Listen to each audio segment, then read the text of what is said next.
Assalamualaikum warahmatullahi wabarakatuh. Alhamdulillah, Gambio kembali menyapa pemirsa Kalam Siasi. Yuk dukung Kalam Siasi dengan subscribe channel ini bagi yang belum, dan bagikan video ini ke media sosial sobat semua. Ras adalah sebuah cara pengelompokan manusia berdasarkan bentuk fisik dan warna kulit tertentu. Misalnya, ras besar manusia di dunia ini terbagi menjadi 3 kelompok, yaitu Mongoloid meliputi bangsa-bangsa Asia Timur, penduduk asli benua Amerika dan Asia Tenggara. Lalu Kaukasoid meliputi Asia Barat, sebagian Asia Selatan, sebagian Afrika Utara dan seluruh Eropa. Serta Negroid yaitu sebagian besar Afrika, sebagian Asia Selatan dan Oseania yaitu Pasifik. Jika ras ditambah isme, maka akan menjadi rasisme atau paham yang membeda-bedakan perlakuan manusia berdasarkan bentuk fisik, warna kulit, dan kebangsaan. Selama ini, kita selalu dicekoki oleh pihak-pihak pembenci Islam dari kalangan kafir dan munafik yang selalu menghembuskan bahwa seolah syariat Islam itu rasis atau membenci kelompok suku bangsa tertentu.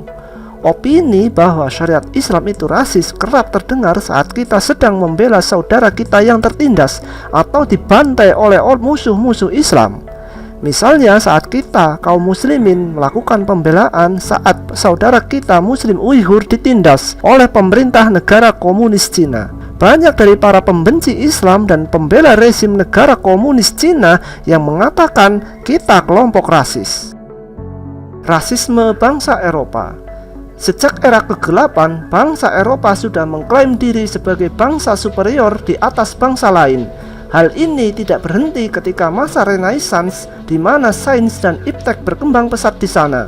Sejak kemunculan teori evolusi yang digagas Charles Darwin, rasisme Eropa makin menjadi-jadi dan menjadi alasan untuk penjajahan bagi bangsa lainnya.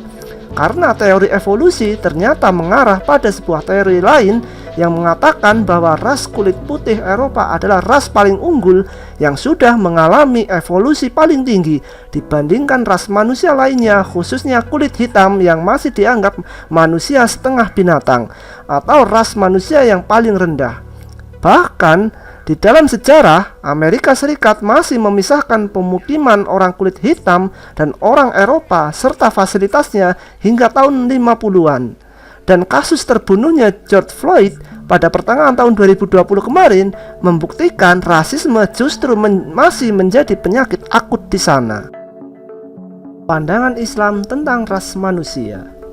Islam merupakan ajaran agama yang agung dan sempurna, yang sudah sejak awal mampu memanusiakan manusia apapun rasnya. Terbukti dengan sahabat Bilal bin Rabah yang berkulit hitam pun menjadi salah satu sahabat utama Rasulullah SAW.